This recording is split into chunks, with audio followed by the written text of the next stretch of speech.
Salut tout le monde, c'est Raito, on se retrouve pour la review du chapitre 1133 de One Piece et on a un chapitre extrêmement intéressant, notamment pour le développement de Robin, mais surtout pour moi un chapitre qui va toucher énormément aux émotions, parce qu'on n'a pas de gros combats, on n'a pas de trucs de fou, mais on a un chapitre centré sur Robin, sur son flashback, ses retrouvailles avec Sol, en fait beaucoup d'émotions, parce que quand on est fan de One Piece, quand on est fan de Robin, quand on adore le personnage de Robin, et même quand tout simplement on ressent facilement les émotions, bah tu ne peux pas rester de marbre devant un tel chapitre, c'est pas possible. Bon, en tout cas, n'hésitez pas à liker la vidéo déjà si elle vous plaît, à vous abonner si vous aimez One Piece parce qu'on en parle ici toutes les semaines, et bien sûr, dis-moi en commentaire ton avis sur le chapitre, donne-moi tes théories sur la suite, ça fera peut-être l'objet d'une prochaine vidéo, et on commence avec du coup un flashback d'il y a 22 ans. Il y a eu quoi il y a 22 ans? Il y a eu l'incident d'Ohara, et donc on a un petit flashback où on voit que du coup Spandine va accuser Robin de s'être attaqué aux navires, les navires qui transportaient en fait des innocents, qui étaient là pour l'évacuation. Bien sûr on sait que c'est pas Robin, on sait que Robin n'a rien fait. Dans tous les cas, tout va être rejeté, tout ce qui s'est passé en fait va être rejeté sur Robin, et en fait c'est Robin qui va tout prendre sur elle à cause de Spandine et d'autres membres de la marine. Donc du coup en fait là l'objectif c'est de se débarrasser de Robin au plus vite avant qu'elle divulgue des informations au reste du monde, des détails finalement qui pourraient être compromettants pour le gouvernement. Donc ils veulent se débarrasser de Robin. Le problème c'est que du coup, en ayant diffusé une annonce forcément avec une prime et tout, bah tous les gens ont commencé à croire que c'était réellement un démon, et en fait tous les gens ont commencé à la chasser, même des gens qui avaient rien à voir avec tout ça. Peu importe où elle allait, elle est tombée sur des gens qui la chassaient alors que c'était une gamine qui non seulement venait de perdre sa mère et même tous les gens qui étaient sur Ohara, mais qui en plus n'a rien fait du tout. Enfin imaginez juste prendre ça, imagine t'es une gamine, je crois elle avait 8 ans et quelques, imagine subir tout ça, enfin... T'es forcément traumatisé. On peut comprendre qu'elle a voulu mettre fin à ses jours, chose qu'elle n'a pas faite, on en reparle après, ou même qu'elle ait rejoint Crocodile. Je veux dire, à un moment, c'est juste logique, elle peut pas être déjà du côté du gouvernement, vu ce qu'il a fait. Bon, donc du coup, on a le flashback qui continue, on voit carrément que Robin, comme je disais, a vécu la misère en fait, puisque du coup, elle cherchait de la nourriture dans les poubelles, tu la vois manger à côté d'un chien errant, tu vois des gens en train de la traquer, de la chasser, tu vois que tous les gens, tous les villageois où elle passait dans une ville avaient peur d'elle alors qu'elle avait rien fait. Enfin genre vraiment, du coup elle était full dans la solitude. Tu comprends après qu'elle ait rejoint Crocodile, tu vois, qui lui l'a accepté. Parce que là, c'est peut-être même le seul qui l'avait accepté à ce moment-là. Alors bien sûr, Sol lui avait dit qu'à un moment ou à un autre, elle trouverait des compagnons sur qui compter. Heureusement, elle est tombée sur Luffy et les autres. Voilà, donc elle a pu tomber sur de vrais compagnons, et c'est pour ça que du coup, à Enies Lobby, elle a dit « Je veux vivre ». On se souvient tous de cette scène où elle dit « Je veux vivre ». Luffy et l'équipage, elle était incroyable, mais... En tout cas, là, tout le monde a peur d'elle, enfin, c'est devenu, en fait, l'ennemi du monde entier, c'est voilà, l'ennemi du monde, tu vois, alors qu'elle, c'est une gamine qui avait rien fait, et elle se retrouvée carrément devant une falaise, elle était à 2 doigts de sauter de la falaise, elle était à 2 doigts de mettre fin à ses jours, et c'est juste horrible, franchement, elle a pas mérité ça, et sauf que, heureusement, elle va repenser à ce que lui a dit sa mère, donc survie Robin, et même du coup Sol qui lui avait dit voilà, un jour tu trouveras des compagnons, donc Robin voilà, tu seras pas seul tout le temps, tu trouveras quelqu'un. Donc en gros les deux l'ont maintenu en vie, parce que si jamais il n'y avait pas eu sa mère, il n'y avait pas eu Sol, Robin sautait de la falaise et il n'y aurait jamais eu Robin dans l'équipage, et Robin voilà, serait plus là à l'heure actuelle. Mais heureusement, parce qu'elle avait peur des autres aussi, c'est aussi pour ça que du coup, bah, après il y a de quoi avoir peur des autres, hein, forcément, vu ce que lui ont fait subir les autres, mais on voit que du coup, elle a quand même gardé espoir, elle est restée en vie, elle n'a pas voulu mettre fin à ses jours, même si on voit qu'elle a gardé ce côté un petit peu du coup... il y a des mots que je peux pas utiliser ici, mais voilà, elle a voulu mettre fin à ses jours plus tard, en tout cas elle tenait pas spécialement à la vie jusqu'à ce qu'elle rencontre Luffy et les autres. Donc on voit plusieurs choses. Déjà on voit que elle a essayé de maintenir le rire, le fameux rire de Sol, d'Erishishi, parce que c'est important de rire, Sol lui a répété, donc du coup elle faisait ce rire là, d'ailleurs elle était trop mignonne à l'époque quand elle faisait ce rire, et... Là, qu'est-ce qu'on voit? On voit aussi que sur des cartes, en fait, dans des bibliothèques, elle dessine Ohara. Donc voilà, elle explique que ici, il y avait bien une île à l'époque. Elle donne la position de Ohara sur les cartes, parce que, voilà, elle veut pas que Ohara, ça se finisse comme ça. Elle veut que les gens découvrent ce qui s'est passé. Donc franchement, le flashback était juste trop bien, le flashback était trop cool, plein d'émotions, et franchement, bah oui, j'avais les larmes aux yeux en lisant le flashback, parce que qui ne les a pas eu? J'ai envie de dire, voilà, là Robin, vu ce qu'elle a vécu, c'est horrible, c'est juste horrible. Bon, dans tous les cas, on retourne sur le présent. où dans le présent, on a justement Robin avec le reste, une partie de l'équipage du moins, parce qu'il y a Brooke, il y a Frankie, tu as aussi Lilith et Bonnie qui pour l'instant ont rejoint un petit peu l'équipage. Je me demande si Lilith pourrait pas rester sur l'île. L'île a l'air d'avoir une influence en tout cas sur les humains, mais peut-être que du coup sur Lilith qui n'est pas vraiment humaine totalement, qui est une partie de Vegapunk, pourrait rester sur l'île et tout, vu que ces technologies ont l'air de bien marcher ici. Et voilà, c'est très joli encore une fois, tu vois, l'arc-en-ciel, d'ailleurs il y a carrément un port, le port c'est des nuages, enfin il y a vraiment pas mal de choses, des nuages flottants et tout, on voit qu'il y a plein de choses incroyables en fait sur Elbaf qui regroupe pas mal de choses qu'on a déjà vu au cours du manga, mais là c'est regroupé sur une seule île qui est un petit peu vraiment fantaisiste, hein, tu vois.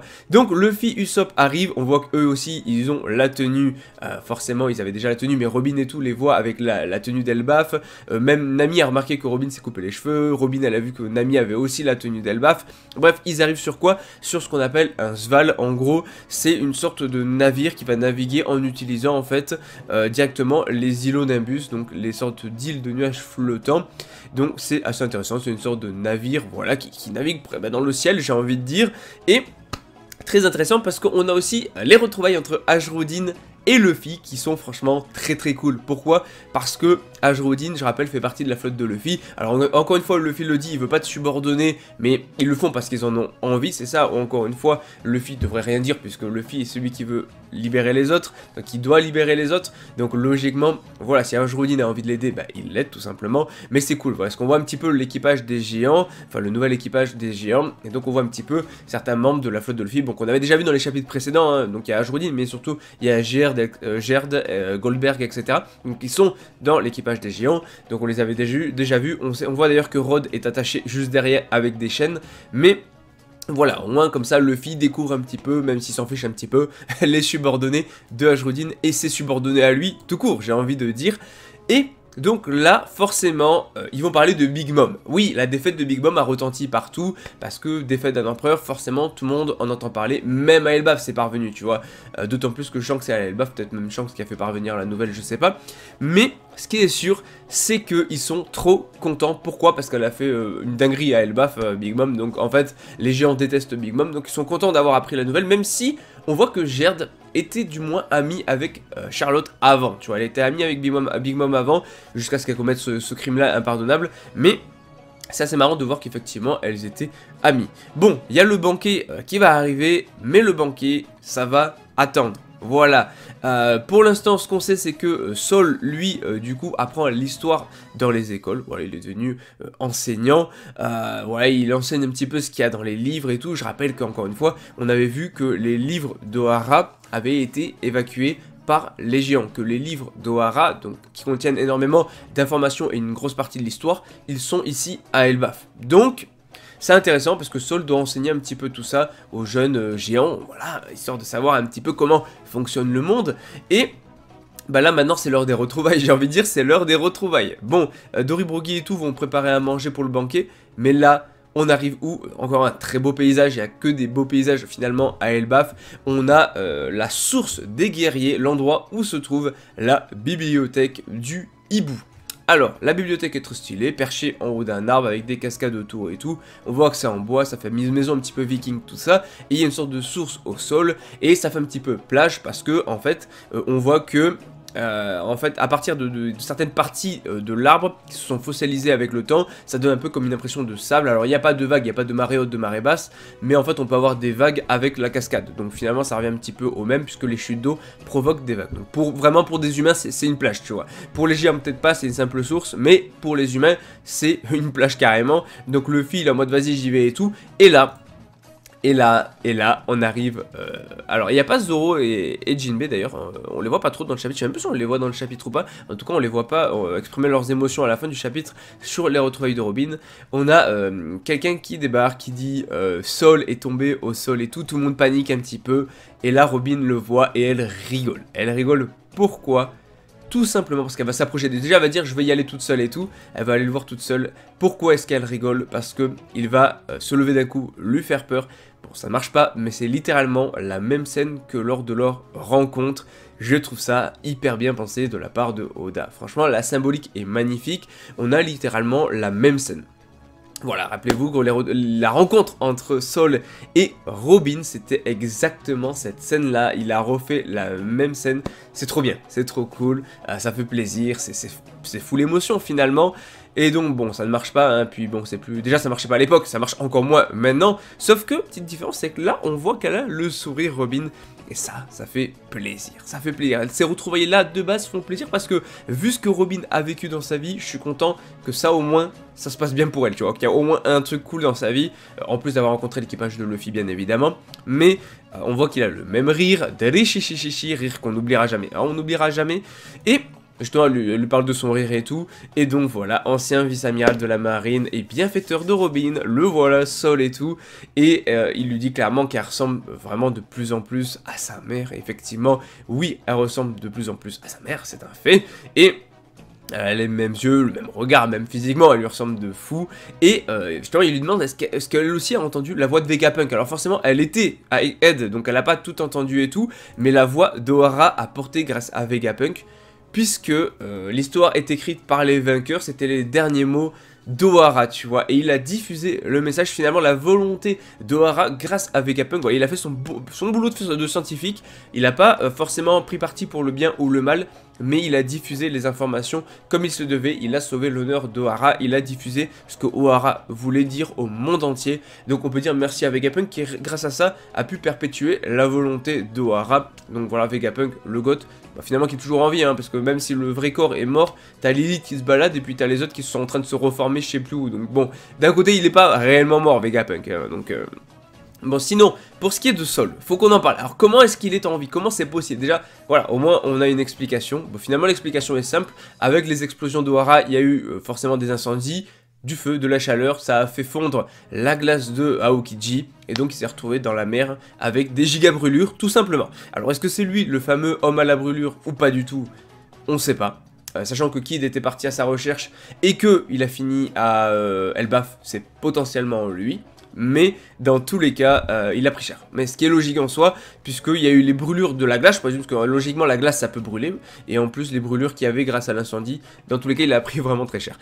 Donc forcément il a vu toutes les infos sur Robin, toutes les choses qui ont été dites sur Robin, et forcément ça l'a mis en colère parce que tout ce qui a été raconté sur Robin était entièrement faux. Mais là, stop, Robin a dit, hop, arrête, faut arrêter de parler de trucs tristes et tout, et juste les retrouvailles sont trop bien. En fait Robin veut que Sol la félicite en fait d'être resté, d'avoir survécu pendant tout ce temps, et il va bien évidemment la féliciter. Tu t'en es bien sorti, il va lui dire et maintenant t'es à mes côtés. Les retrouvailles sont trop touchantes, il la prend dans ses bras et tout, ça fait plaisir. Ça fait juste trop plaisir, tu vois Robin qui pleure et tout, parce qu'avant c'est genre je veux mourir, sauf que maintenant c'est non, c'est j'avais vraiment envie de te revoir et tout, et voilà, les deux qui pleurent, Robin, Sol, c'était trop, c'était vraiment trop fort en émotion, c'était incroyable, j'ai adoré, c'était parfait comme chapitre, comme quoi il n'y a vraiment pas besoin de combat ou de je sais pas quoi, ou de grosses révélations pour avoir un très bon chapitre. Il suffit juste d'avoir une scène comme ça, de l'émotion, d'avoir des trucs de ce genre, ça marche très bien. En tout cas, bon, forcément tout l'équipage va pleurer, donc du coup pareil, tu as Chopper, Franky, machin, etc. Ils vont tous pleurer. Alors Zoro et Jinbei, ils sont pas là du chapitre, on sait pas trop où ils sont. Je sais même plus si on les voit, j'ai un doute sur le fait qu'on les voit, dites-moi en commentaire, je sais même plus. Même si on les voit, ils sont quasiment inexistants, hein, parce que je les vois pas, en tout cas ils ne sont pas sur la page de fin où tout le monde pleure. Donc on voit pas leurs émotions. Donc est-ce qu'ils sont partis faire autre chose ou pas, je ne sais pas, parce qu'ils me semblent pas les avoir vus, ou peut-être les ai juste ratés tellement ils servaient à rien, je sais plus. Mais surtout, ce qui nous intéresse, c'est Luffy qui sourit, le guerrier libérateur a encore frappé. Non seulement il a pu du coup aider Bonnie qui maintenant a le sourire, voilà, oui il a aidé Bonnie, Bonnie a le sourire, Kuma a été sauvé. Et maintenant, grâce à Luffy, Robin a pu rejoindre Sol, donc encore une heureuse, donc on peut le dire, c'est bien ce guerrier libérateur qui est là pour aider tout le monde, et ce fameux sourire symbolique. Voilà, ça c'est ce qu'on attendait d'un Luffy qui est là pour sauver un petit peu tout le monde, pour aider les gens et les libérer. Bon, franchement, le chapitre était incroyable en émotion, et on finit là-dessus, mais on l'oublie pas, One Piece, c'est la vie.